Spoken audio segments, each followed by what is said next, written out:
Salve, salve, terceiro ano, sejam bem-vindos. Bom, pessoal, e hoje, né, encerrando aqui a nossa quarta-feira, nós vamos para o nosso conteúdo de oficina de negócios, que só melhora, né, a cada vez mais a tia Diana vai inovando aqui para vocês. E hoje nós vamos falar sobre a xilogravura, que ainda faz parte do nosso tema de pinturas, de técnicas, né, que eu trouxe aqui inicialmente para vocês, e a gente vai se aprofundando cada vez mais com esse conteúdo. Então, hoje nós vamos conversar um pouco, eu não sei se vocês já tiveram conhecimento desse tipo de arte, né? A xilogravura é uma arte que me chama muita atenção, já tive a oportunidade de conhecer, inclusive de adquirir produtos, né? Feito assim, com essa técnica, e é muito encantadora. A xilogravura significa gravura em madeira, tá, gente?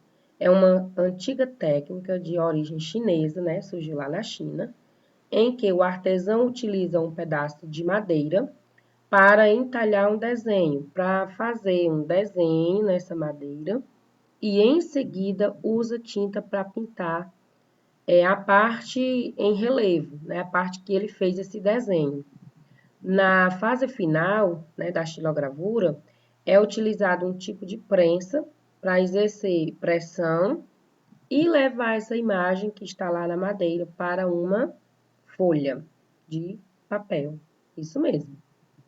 Um detalhe importante é que o desenho sai ao contrário. Olha só, então, olha só como é difícil aí fazer uma xilogravura. Porque o desenho, dependendo do desenho, vai sair ao contrário. Então, tem que ter muito cuidado e o artesão aí exige maior esforço e atenção dele, né? Por isso que é uma técnica encantadora, porque além de ser uma técnica feita na madeira, né, um desenho na madeira, o artesão tem que ter esse cuidado de fazer do lado contrário para quando imprimir, né, no papel, imprimir que a gente fala, fazer a técnica da prensa, a gravura sair do lado certo. Enfim, aqui é uma definição do que é a xilogravura, né? A xilogravura é muito popular na região nordeste do Brasil. E a gente vai associar, gente, a xilogravura à literatura de cordel, aqui do nosso Nordeste. Porque alguns cordelistas eram também xilogravadores, como, por exemplo, o pernambucano José Francisco Borges. Ele foi um idealizador, né, uma pessoa, um artista, um artesão da xilogravura, que usou muito a xilogravura. E ele é daqui, né, da região Nordeste, e ele trouxe a xilogravura, o José Francisco Borges, para a literatura de cordel, tá? Então, ele transferiu, né, essa técnica, essa arte para o papel e começou a trabalhar com a... Gente, sumiu o nome. Com a literatura de cordel. É isso mesmo. A xilogravura ela é uma arte ela é realizada em 3 etapas. Primeiro, ele usa a madeira para fazer as gravuras. Como é que eles fazem essas gravuras, Tidiana? Porque a gente fazer uma gravura com um pincel ou com um lápis é muito fácil. Olha só o que eles usam. Lâminas afiadas, chamadas de goivas. É isso mesmo, viu? Depois disso, ele cobre todo esse desenho com tinta e só depois que ele pinta tudo isso é que ele vai fazer a pressão numa superfície desejada, ou num papel, ou num pedaço de pano, né, tecido que a gente chama, ou numa tela, mas é como se fosse um carimbo. Não tem aqueles carimbos que a tia Diana usa em sala para carimbar a agenda de vocês? Pronto, é isso. Xilogravura é isso.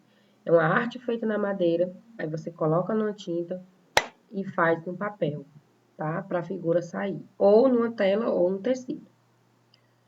Bom, então, trazendo a xilogravura para o cordel, gente, a xilogravura, como a gente viu, ela começou lá na China. Então, ela é originária lá da Europa e da Ásia, né?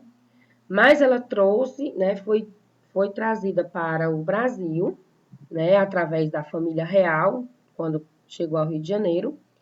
E as pessoas que começaram a trabalhar com a xilogravura, eles começaram ilustrando anúncios, né, e algumas informações acerca de coisas que aconteciam na época. É como se fosse um jornal, né? Daí então, só depois, porque bem que eu vou dizer para vocês que aqui no Brasil, né, esse gênero ganhou força porque as pessoas não sabiam ler, né? Aqui no Nordeste, as pessoas não sabiam ler nem escrever. Aí os xilogravadores usaram essa arte para trazer um pouco de informações a essas pessoas, né? Eu pulei aqui, gente, porque é a figura, tá bom? Ó. Então, como as pessoas não sabiam ler e os xilogravadores, né, os artistas, queriam retratar algumas coisas do cotidiano para essas pessoas, então eles usavam gravuras para que as pessoas pudessem fazer uma leitura daquilo através da gravura. Eles não sabiam ler, mas eles sabiam interpretar.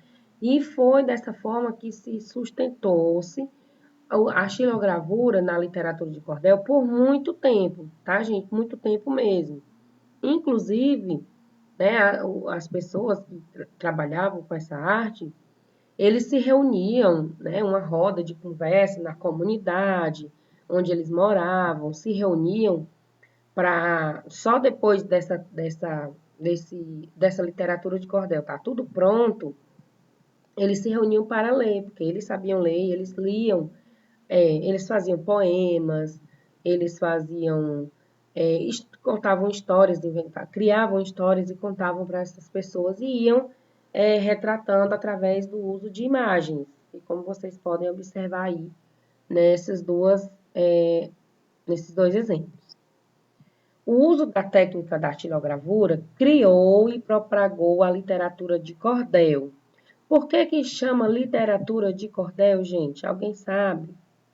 Bom, a literatura de cordel, ela ficou conhecida porque era assim, as pessoas faziam, né, as suas composições aí, suas gravuras, e eles eram pendurados, gente, em cordas, barbantes ou cordel, como se fosse uma roupa no varal, né?